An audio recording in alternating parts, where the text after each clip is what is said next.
Welcome, my fellow Americans, to another special edition episode of A Quiet Rage. With me, candidate for the 2nd Congressional District here in Virginia, is Nila Devanath. Hello. Hi, everyone. Just want to say thank you so much for having me on the show, Aaron. I really appreciate it. And yeah, I'm here to answer your questions. All right, thanks for being here. I appreciate it. So, all right, we'll get right to it. In a hypothetical, uncontested race, you don't have a primary. Mm-hmm. You don't even have a Republican Ah, opponent. that's wild. It's just Nila. Okay. Why should I? What would you say to convince me to still vote for you? Well, I think, first of all, voting is how we engage with our political process, right? A lot of people complain about everything going on, but if you don't vote, then you know, it's kind of your fault. I'm not saying it's your fault, but it's a little bit. Absolutely. Because if you don't make your opinion known, then you don't have a stake in the outcome, right? Um, I think that everyone should vote. For me, myself, I would say that I am somebody who is willing to stand up to Trump and his policies. I also have a record of actually taking care of people. At the end of the day, it comes down to who are you and what do you do in the community to benefit the community? I'm a doctor. I take care of patients throughout Hampton Roads, literally throughout Hampton Roads. I work at 7 different hospitals.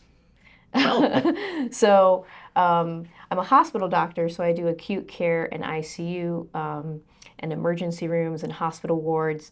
But so I tell my patients, it's nice to see you, but I hope I never see you again because if they come back, something has gone very wrong. Indeed.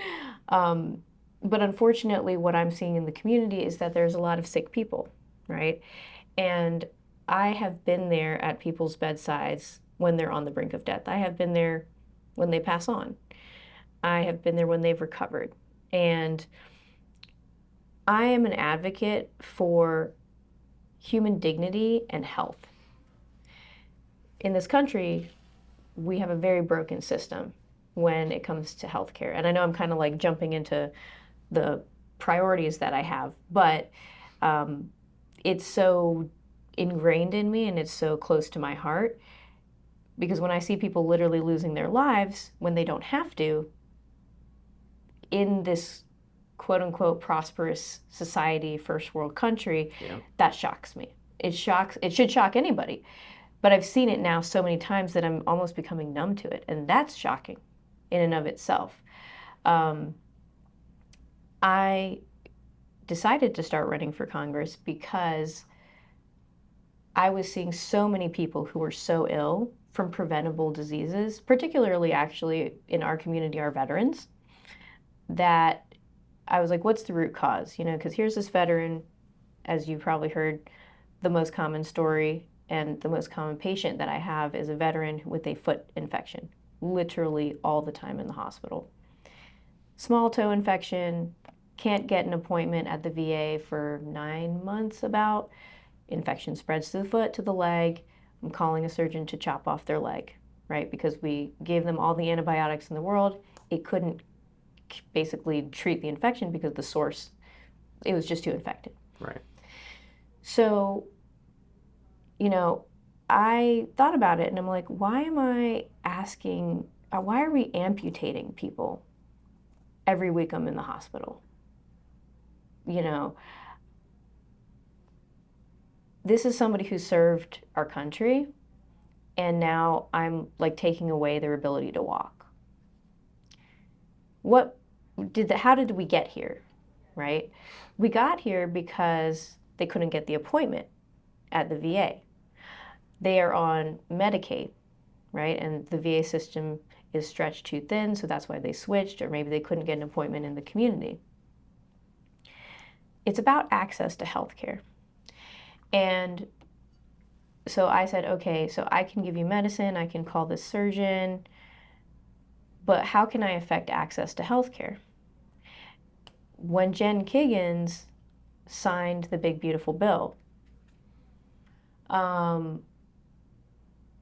I can't tell you how angry and talk about a quiet rage. I had a very, I was quiet because I had to be at work. Right. Okay. But when I got home, I was just like, I was so livid that somebody who has taken care of patients would sign that bill, because you're taking away access to health care from the community members who are just trying to get by from day to day, who are working 2 and 3 jobs just to put food on the table.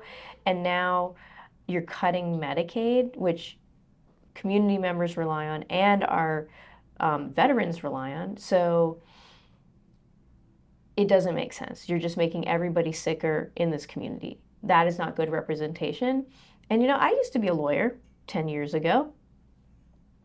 And at that time, I was a domestic violence lawyer, helping survivors against their abusers. But I went to court and I looked up a couple things, and I have actually worked on policy at the national level. And so I said, it's time for me to dust off this dusty old law degree that I got, and I'm going to try to look into this and fill out the paperwork, and I'm going to run, because I think we deserve somebody who knows what's going on the ground. And I know this is a hypothetical situation where I have no other candidates, but I think having somebody with experience to literally, you're looking into somebody's eyes who is affected by the policy that you potentially voted on. So it's not abstract. It's not abstract. You've actually it's been through absolutely every step of it. Yes, I've been through every step of it. I've worked on national policy in sort of the creation of it, but then I've also taken care of people and myself, everybody who's affected by it. And so it's not like I'm making this policy and then I have no idea what happens on the other side. Right. So with that experience, I think you can make better legislation. You can vote in a way that actually serves your community, rather than saying, oh, here's this special interest that's giving me money, or I'm getting pressure from so-and-so person, maybe even the president. Who cares, right? Who cares? When you look into somebody's eye who's about to get their leg chopped off, you make a different decision. One would hope, yeah. Yes. So, yeah. All right. So you did kind of hint that towards the next question. And the reason I ask an uncontested race is I think everybody kind of gets frustrated, even within when it's a primary. You're going against other Democrats. I am. And one of the unfortunate things about politics is that it almost always ends up there's some mudslinging. So that's why I asked the question that way. For sure.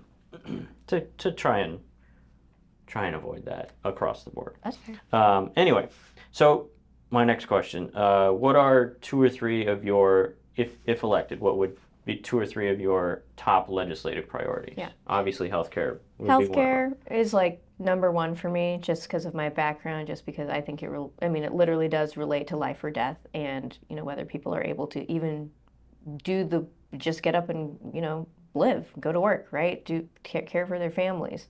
So healthcare is number 1 for me. I not only want to reverse the ACA, basically the subsidies going away, but because here's the thing about the ACA subsidies. So for those of you who are unfamiliar, the Big Beautiful Bill let those subsidies expire. We had those subsidies in place during COVID. They're like, oh, COVID's gone. No, we don't need the subsidies. Well, that's not really true. We live in a very different economic time than we did in 2019 and 2020, just the beginning of 2020, right? We're totally changed. We now, as a country, rely on those subsidies just to get health insurance that, by the way, is still too expensive, but it's just enough so that we're not put into default. Without these subsidies, there's many people who are now going without health insurance because they simply cannot afford it, right? And then on top of that, you have the cuts to Medicaid in the bill. So I want to reverse that. But those are just reversals, right? Let's take it a step further, because I'm a physician, and I know what people need right now is not a piecemeal healthcare system. Right now, it's like if you're over 65, you get this. If you're under, you get this. If you're a kid, if you're employed, if you're not employed, if you're a veteran, if you're not. There's too many caveats and there's too many little pieces. And when you have so many little pieces, there's cracks.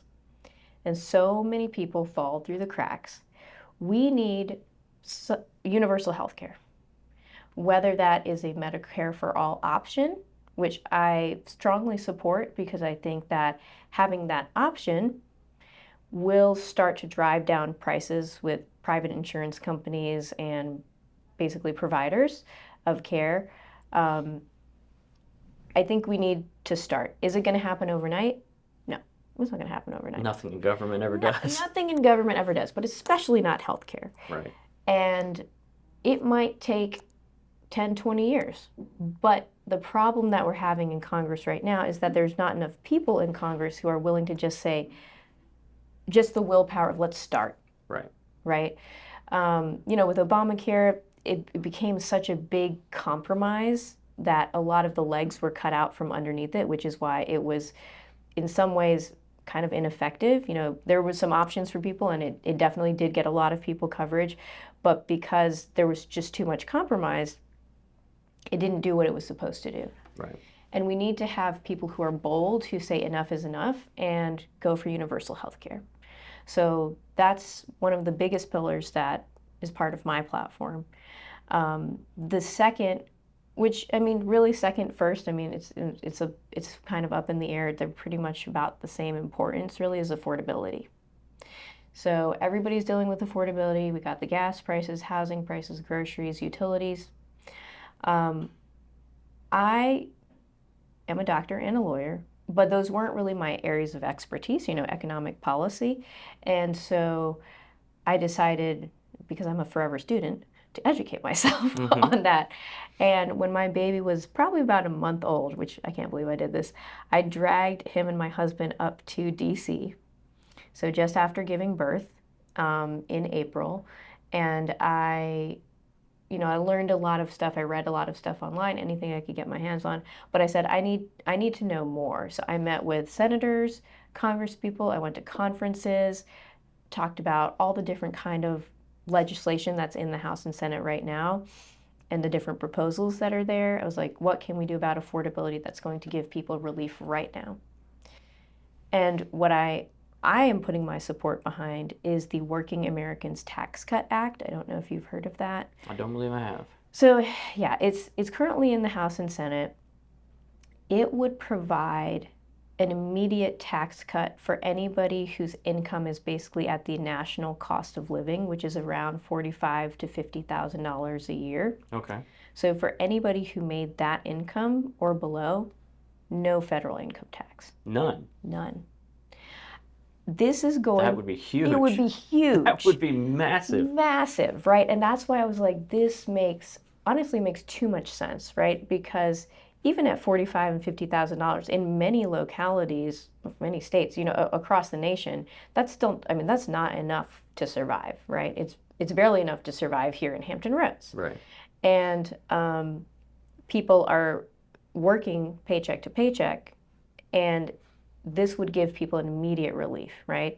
So, there's different proposals like Bernie Sanders' tax on the billionaires, Elizabeth Warren's tax on the multimillionaires and billionaires. Those are great.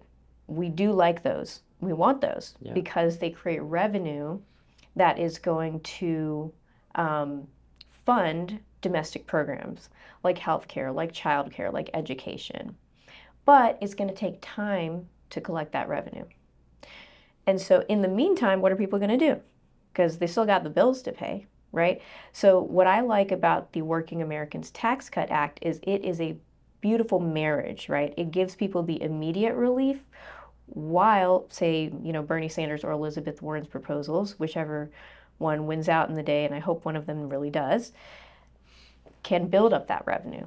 So I like it because it kind of works in conjunction with those. And that's kind of what I'm throwing my support behind in terms of affordability.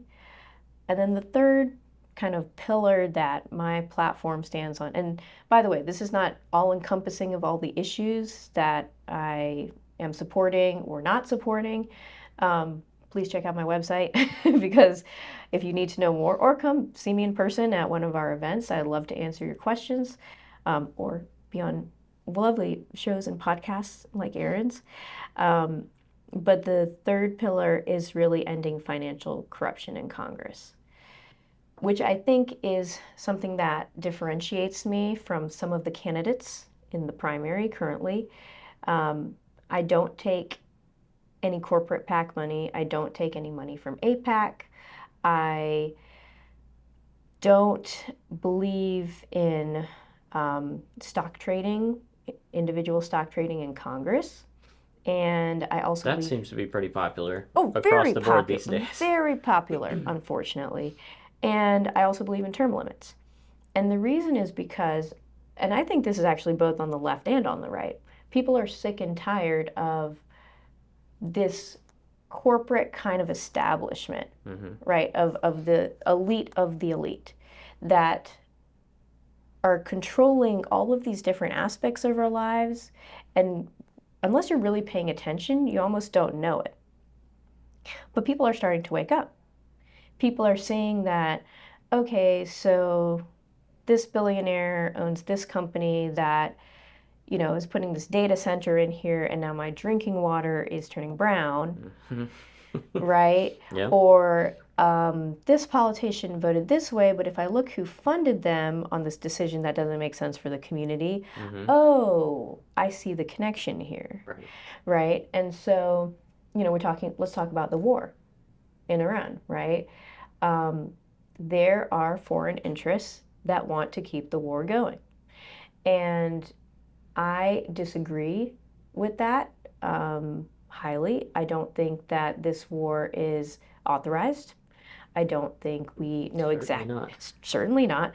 We're not even sure exactly why we're there. You know, it's debatable. Let's say that. Sure. It's not 100% clear. I believe that you should be 100% clear when you're sending people into harm's way. We have too many active duty here who've already been, by the way, to this war already and back. But that's putting them in harm's way, right? Their lives could be lost for something that we're like, should we even really be here? That's not really okay to me. That's not okay to put American lives at risk when we're not 100% certain as to what is our role in this conflict. Not only that, but obviously it's having an effect on everybody at home as well, right? Our gas prices are going up. They've come down a teeny bit in the last couple of days, but for the most part, they've jumped since the war has started. And everybody is feeling that.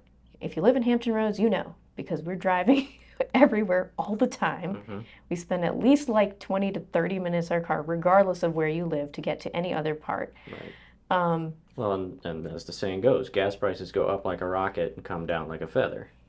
Exactly. So even if they do come down, it's going to take a while for it to happen. It will take a while for it to happen. And, you know, there are foreign interest and corporate interest that would like us to continue in this effort because they benefit, right? And there are folks, even in our current primary, who have accepted in the past, or even sometimes in the present, money from those large corporate and foreign interests. And I just think that we need to do better, right? I think we need to evolve as a society, and even for the leaders that we pick to be in Congress or be elsewhere, we need to pick people who are not beholden to, and not just like brazenly taking that, right? Like, because if you really just don't care and you're like, yeah, the corporate money is fine, what is the point? You know, what is the point? We have better candidates out here, and people should be at least given a chance to get to know those candidates. So I went on a little tangent there, but it was No worries. So, specific to term limits, do you have a number in mind? Yes. Would it be the same for the Senate and the House? I think What? so Senate terms are 6 years and congressional terms are 2. So for me, I think you should have as many terms at least as the president does, because that whole relationship is affecting all of us today. Right. And so for Congress, I would say 4 terms. So 8 years, just as much as the president might be in place. And for the Senate, it's kind of weird because they have 6-year terms. So I guess like 2 terms. But that's where I stand, because then after that, you're like, it's time to cut off. It's kind of new people, right? I don't know how to really use TikTok, but I don't either. Me neither, right? I'm very much a YouTube, it's from our generation. But I want somebody who knows how to use TikTok to be our leaders in the future, because at that point, I'm just, I'm not going to be able to understand what's going on for the youth. It's just a thing of time, right, Liz? As we get older, we don't have this. They're having another experience in this economy. Like, we're having it. I don't know when you were born. When were you born? 83. 83. Okay, I was born in 87. So the experience we're having is very different from our parents. Absolutely. Especially economically. And they're like, well, why don't you get a house? Excuse me? Yeah. I can't. Do you know how much loans I have? Oh, how come you didn't pay your student loans off yet? Excuse me? It's like they have no idea. Right. And it's not their fault. But I know I'm going to get to that point, and then my kids are going to be living in something else, and I'm just not going to be able to relate. So I want somebody from their generation to lead them and to lead me in my older years, right? I think that experience matters so much. There's too many people who have been there for too long, do not have the lived experiences of what's going on for generations that are coming up. Right. And because of that, bad policy is being made. Well, there's certainly something to be said for lawmakers actually having experience with something that like TikTok that they're trying to regulate. If you don't even know how TikTok works, right? Just as the example, right. How can you write effective policy? How can you have a debate? Yeah. I totally understand. And I don't know if you remember this. Was it a couple of years ago when they were trying to regulate it, and then like the questions in the congressional hearings were like mind-bogglingly like, I feel like, I could be wrong, but I feel like there was a question about like the Wi-Fi and I was like, oh no, this is like your grandparents. Yeah. I'm just trying to figure out and I'm like, no, this is so bad. Like, why? Yeah. Yeah. Yeah. Okay. I mean, I guess I think term limits are a great idea. I could be convinced about the numbers, but yeah, I think that's definitely something we need. Yeah. So I looked this up before we came over here. There are currently, I don't know if you know this, 20 doctors in Congress. Do you think that's a good number, or do you think that needs to be higher? Because if you win, if you unseat Kiggins, that's a 1-for-1 swap. Do you think there need to be more? Yes. So Kiggins is a nurse practitioner, so she does have her doctor of nurse practitioner. She's not a medical doctor, an MD, but I do think that I feel like there should be more healthcare workers, period, in Congress. It doesn't have to necessarily be a doctor. Could have nurses, could have other people in healthcare roles. But I think the more people that are in Congress that have healthcare roles, the number is too small. Because if the number was bigger, again, it's that experience of people who know what's going on the ground. When you have that collective experience and you know patients, you're going to hopefully make decisions that are in their favor, because you know how tragic our healthcare system is right now. That's not always the case, right? As we see in our district, right? Jennifer Kiggins is a nurse practitioner, but yet she voted, to take away healthcare with the bill. So it doesn't always go that way, but by and large, when you are trained and you are seeing patients and you are caring for them and you know the insurance issues, you know the healthcare issues, you know how much people are suffering, you will make a decision that is going to benefit society and the community, you know. So yeah, I think that number should be higher. Okay. I don't have the quote,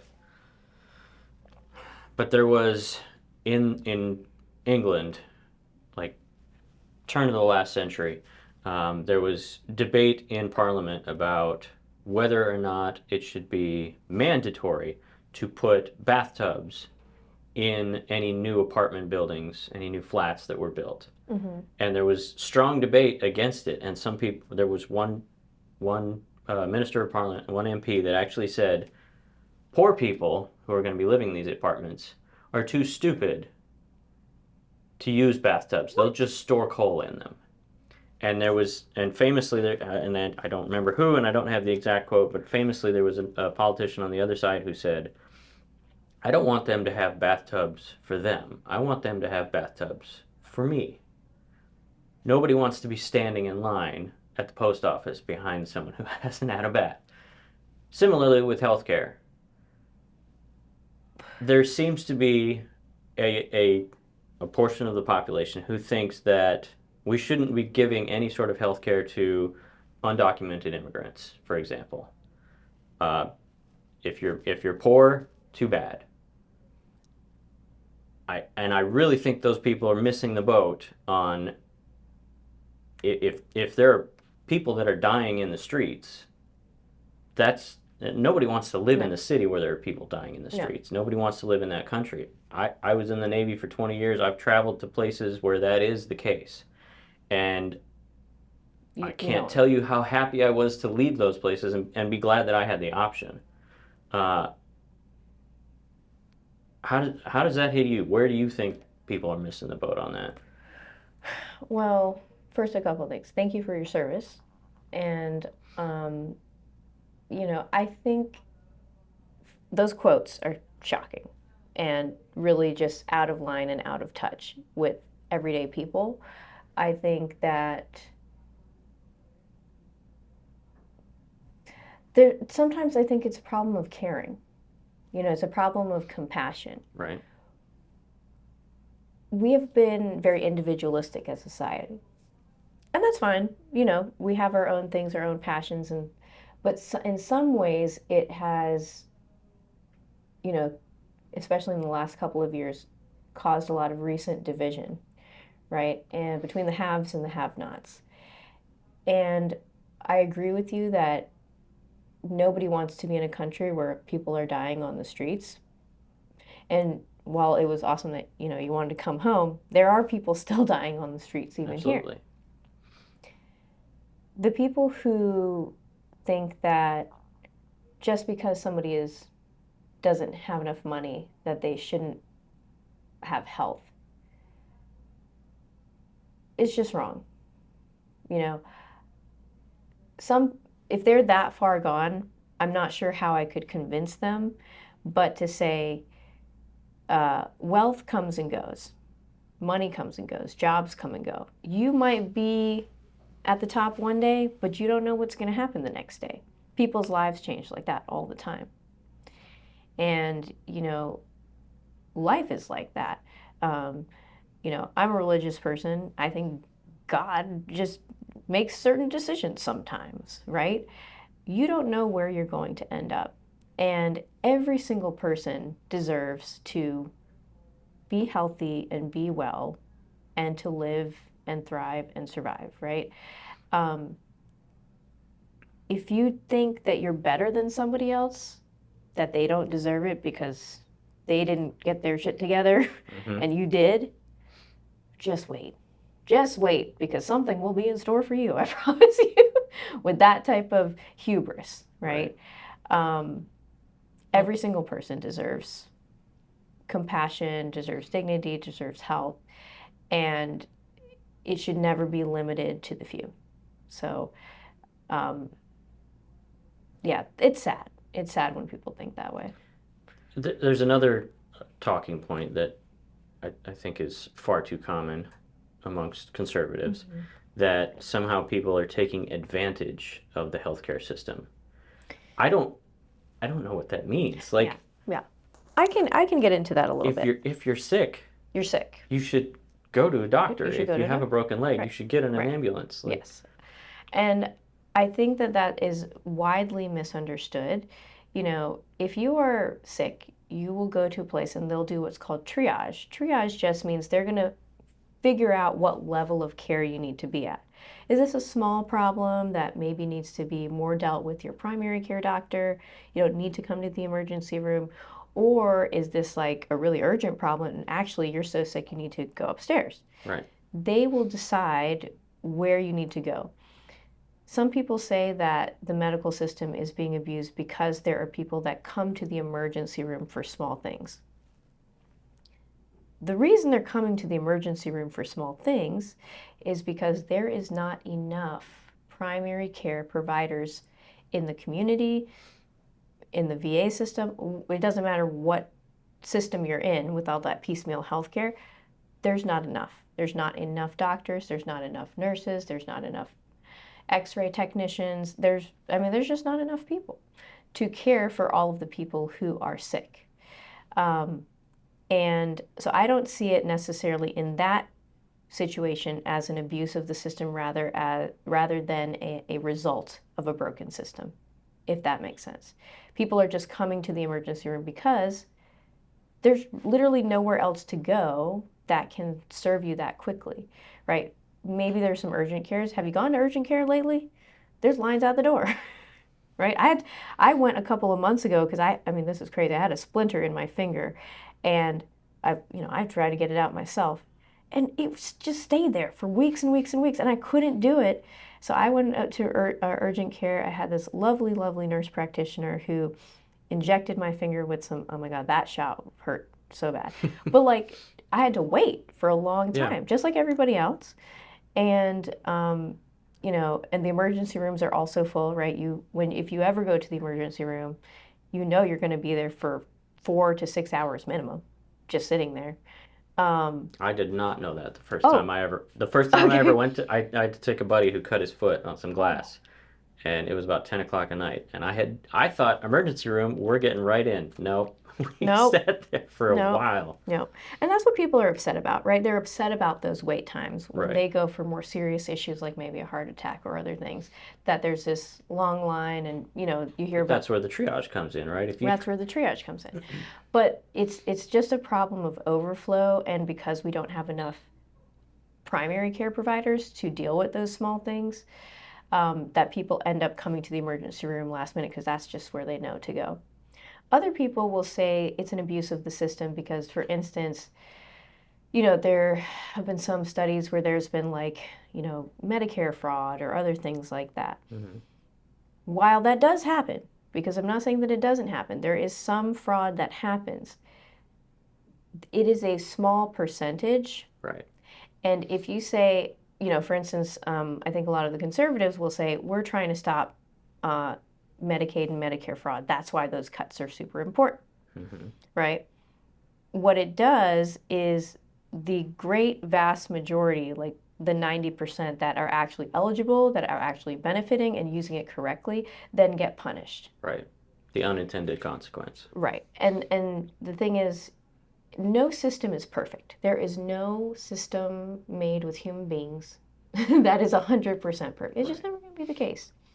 There will always be, unfortunately, some percentage of error, whether it's fraud or abuse or whatever of the system.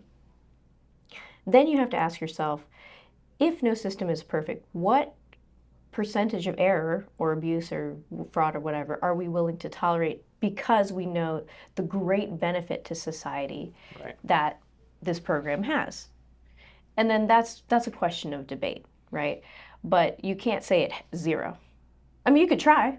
That should always be the goal. That's always the goal. Right. But let's be real. We can't, we're not, at least not yet. We're not robots.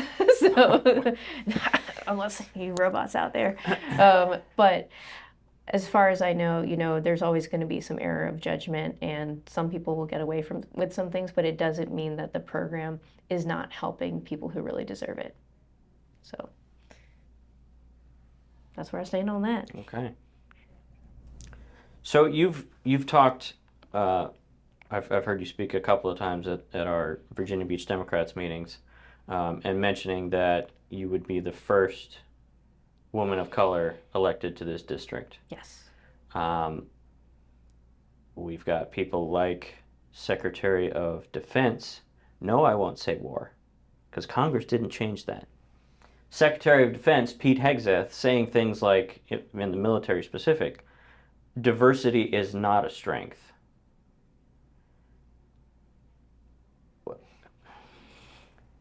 What's he missing? Yeah. So other than half his brain.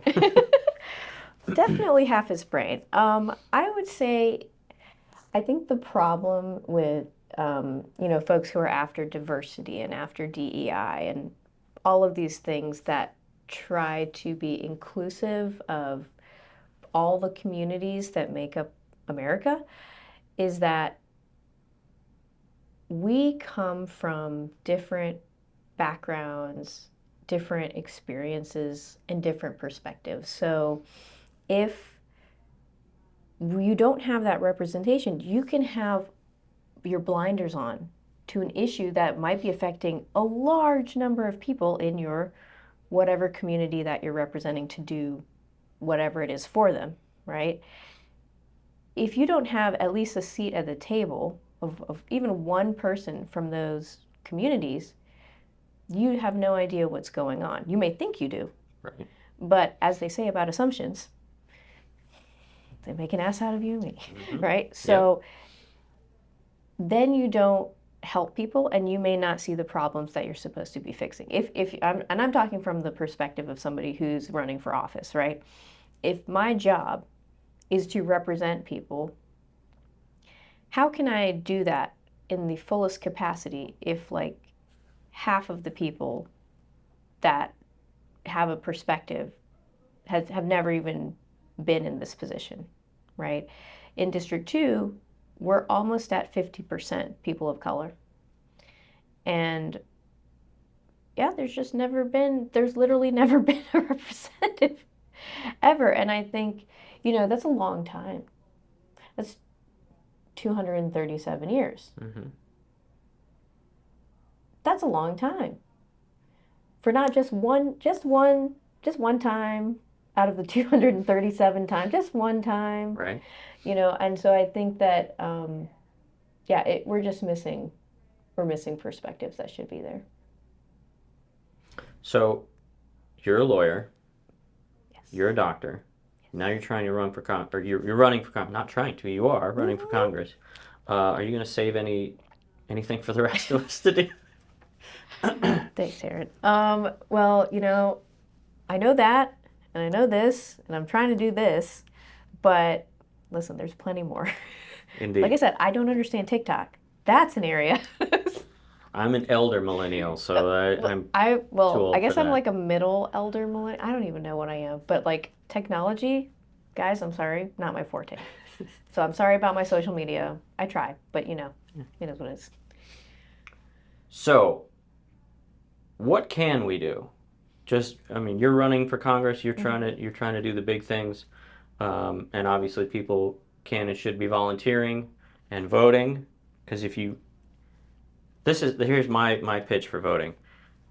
We've got 4 candidates in this district, and if Nila's not your choice, Nila's not your choice, but she gets elected and you didn't vote in the primary, it's your own fault. You've got to participate, and the primaries is often where the decision gets ultimately made. The primary is the closest, and it's funny because there's so few people that vote in the primary, but yet the primary is it doesn't make sense, right? So this is my thing about primaries, right? It's about 10%, a little bit over 10% of the people that vote in a general that vote in the primary, at least historically in District 2. Right.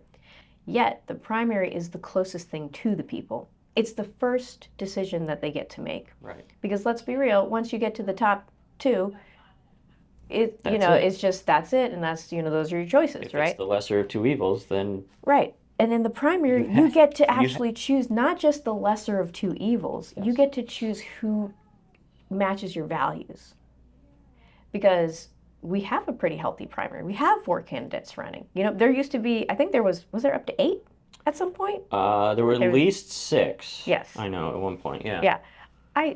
There were so many people running, and that's the best thing about this whole process, is that you get to see so many voices, perspectives, and maybe we're all Democrats and we share generally the same values, but there are definitely some divergences there. Absolutely.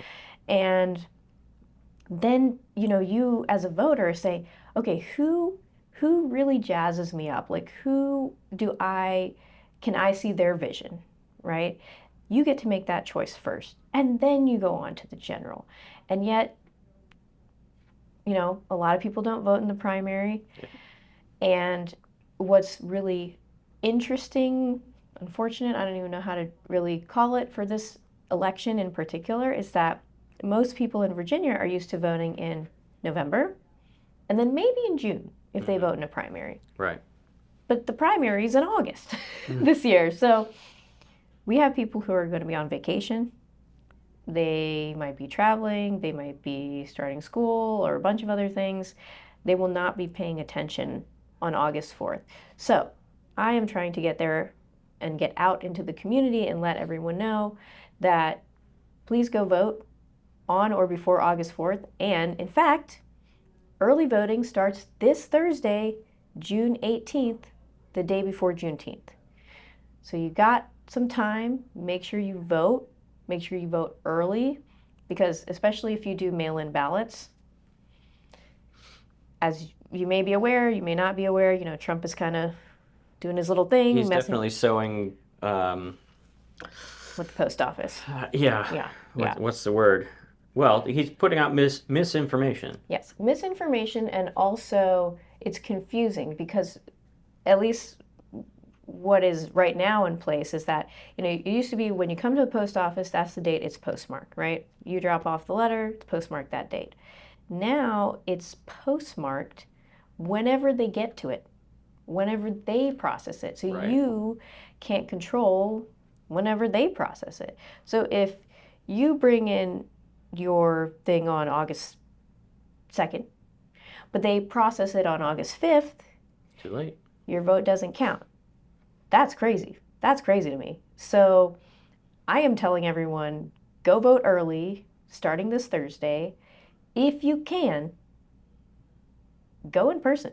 And it's not everybody can go in person, but if you can go in person, if you are voting by mail, literally turn in your ballot on Thursday, because who knows how long it's going to take to process till we get to August 4th. Right. But voting is one way. I think there's so many ways to be involved in the community, whether you're running for office, whether you're voting, even if you're not doing those things. Volunteer, right? Like, volunteer at your local food bank, volunteer at a shelter, connect community members to other people in your neighborhood who might be able to help them, right? It's neighbors taking care of neighbors at the end of the day. And also just getting to know your neighbors. I know that's not a thing that a lot of people do these days. I'm guilty of that too sometimes, but just try, go outside, knock on a door during the daytime, say hello. Those are the small things we can do. All right. Yeah. I want to, before I go to the final question, I did want to go back to one thing I had written down for the middle section. And this in no way am I telling you I don't think you should be running for CD2, but why did you go straight for Congress? Why not start with school board or something like that? Why not local I think for first? me, I think it's basically based on my background. I have worked on policy at the national level for a couple of years now. So I've kind of been in sort of more, I guess, nationalized settings. The issues that I care about, like healthcare, are things that are regulated nationally versus at the local and state level, although there are components of that. I used to work for the Department of Justice. That is obviously a national agency. I was working in their antitrust division, and I was specifically going after healthcare monopolies. So monopolies that kind of drive up prices for patients. Mm-hmm. That was kind of the work I was doing there. I also worked for the CDC, and I was helping to protect our waterways from like waterborne diseases. It's also kind of a national role, you could say. It's obviously a national agency. I have most of the work that I've done in the past, even on education, like lobbying for the DREAM Act, speaking on research bills for healthcare disparities in different communities, bills that are going into Congress. All of my experience has really been on the national level. It hasn't been on the state level. And also, even though I've lived in this district for pretty much my whole life, minus 6 months, because I was born in Pittsburgh, came here when I was 6 months old. I had a long period of time where I was in school in other states. So that's kind of where my experience is just with national policy. So, and the stuff that I really truly care about and that I have the experience with was also countrywide. Okay. So yeah, I was like, well, and also I really don't like Jen Kiggins. So Fair enough. Like, that's reason enough for me. So that sends me to another tangent. So I read something a little while back talking about, yes, there are absolutely things that Trump and Doge especially have completely or nearly destroyed. USAID, the Department of Education, Department of Justice is now basically Trump's personal lawyer. I mean, his personal lawyers, but it's...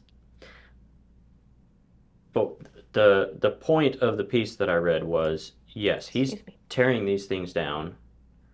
He's flailing about and smashing things up. But we, as a country, as a culture, will have not just the opportunity, but the responsibility when the day comes that he's no longer in office, because that day will come. It will come. When he's no longer in office, it will be our opportunity and our responsibility to rebuild things, and we don't have to rebuild them the same way that they were built originally. Yeah. And I know I'm just throwing this right at you. Yeah, no, hey. But cool. What are some things you think we, as a country, as a federal government, should be rebuilding in different ways? How can we make things serve people better? Yeah. I'm going to go back to what I know, which is, let's talk about HHS with RFK, right? Another one. Yeah. We need to rebuild it where our actual citizens can make their voice heard, where we are working for working people and not for the elites. So that is something that we can start with, right? Mm-hmm. As soon as he's out of office, like, let's pass the legislation on term limits, on stock trading. Let's end Citizens United. If you guys don't know, please look it up. That is one of the biggest reasons we're in this pickle that we are in. Yep. We can start from the ground up by putting these regulations in place. And again, like universal health care, right? We can go for that. All of these agencies, now there was a point, I'm not going to say there wasn't necessarily, but I don't believe I think they did a horrible job. But in the background of Doge, there was a point, which was there's a lot of bureaucracy. Right. There's a lot of waste. How can we cut down on the waste? That's a fine idea. Absolutely. Yeah. Sounds good to me, right? The execution. It's the execution. It's the implementation. Right. And, if we want to rebuild systems, it's going to take all of the stakeholders coming to the table at the same time to give their input on how to make this a less bureaucratic and more effective government. I'm not going to be able to say off the bat how is that going to happen. All I do know is that it has to include every single voice at the table. If we keep leaving out segments of society, and if we keep only paying attention to what the elite want, and the people that are forming these groups are only in the elite, then we will kind of end up with the same result that we're in now, or worse. So I don't know the exact way that we should rebuild, but I do know who should be included when we rebuild. All right, good enough for me. Okay. Anything you want to get into before final question? No, shoot. Okay. So there's a war that nobody wanted for reasons we don't understand, or that aren't clearly articulated. Gas prices are crazy. There's political division. I mean, I talked to my dad about this. He's 70. Political division in this country is, I think everyone would agree, we are more polarized now than we've been in a long time. Yep. There's any number of reasons to despair when you look around at what's going on and where we are as a country. What gives you hope when you look around? A lot of things give me hope. I just had a baby. Congratulations, by the way. Thank you. And when I look into his eyes, sometimes I get scared because I'm like, oh my goodness, what is your future going to be? But then I get hopeful because, I know whatever happens, he's going to live a brilliant life. There are so many kind and caring people in this community, in communities across the country, that just want to take care of each other, right? There are families, this, in Hampton Roads. I think there's a large number of families in Hampton Roads that have people who are on both sides of the spectrum. That's in my own family as well. And we still care for each other. We still love each other, and we still want the best for each other. The question, and I think what most people disagree on, is how. Right. But I actually do believe there are more people who are in the middle than are on the edges. And if we just sit and listen to each other, then we'll be able to understand. Now, the question is, can you sit and listen? And on both sides. Yeah. Sometimes I don't want to listen. But if I took the time to, I might find something out that I was unaware of. And I take that from my practice in medicine. Yes, is there a lot of doom and gloom in the hospital? Yes, there is. But there are more people that I get to heal, that go out there and have wonderful lives in the community. And actually some people who, they find me on Facebook or whatever, they send me a message and say, hey, you helped heal my dad.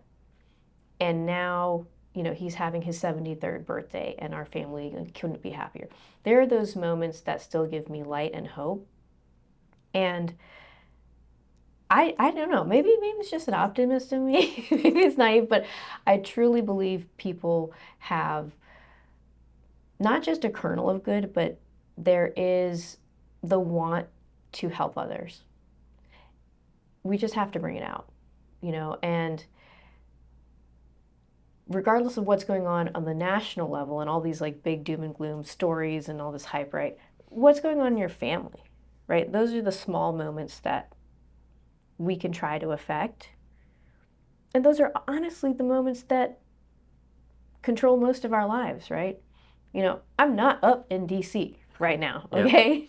Maybe I want to be. Well, I don't really want to be up there, but you know what I'm saying. I want to help make policy up there. But, I mean, my life right now revolves around my baby and the campaign, but it's just my family, right? What's my mom doing?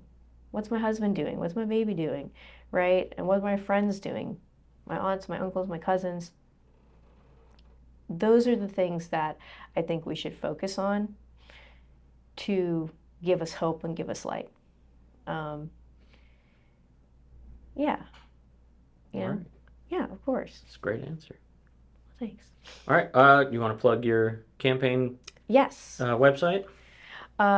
If anybody wants to, well, first of all, I just want to say thank you again, Aaron, for having me. Remember, early voting starts on Thursday. This is June 18th, the day before Juneteenth. Make sure you go out to the polls. If you do go to early voting, check your polling location first. It's not going to be your regular polling station in your neighborhood. It is most likely going to be at your registrar in your city. So you might have to drive a little ways, but early voting is definitely the way to go. You can check me out at my website, which is nilaforcongress.com. That's NILAFOR Congress.com. And if you have any questions, please come to a couple of our events that we're having this month. So on the 24th, COVA Coalition is hosting a candidate forum, which is going to be in Virginia Beach at 6 p.m. at the Central Library. And also, I will be having a fundraiser in Virginia Beach on the 26th. You can check out more information at my website. And as I said before, just reach out to me. I'm always available to answer your questions. Thank you. And the website will be linked in the description of this video. All right, Nila, thank you very much. Thank you so much, Aaron. Appreciate your time. Of course. All right, folks, there you have it. Make sure you get out there, vote in the primary, as we were talking about. That is your best opportunity to vote for the candidate that most closely aligns with you, and you can have a bigger impact than you might think. All right, keep your powder dry, and we will see you in another episode.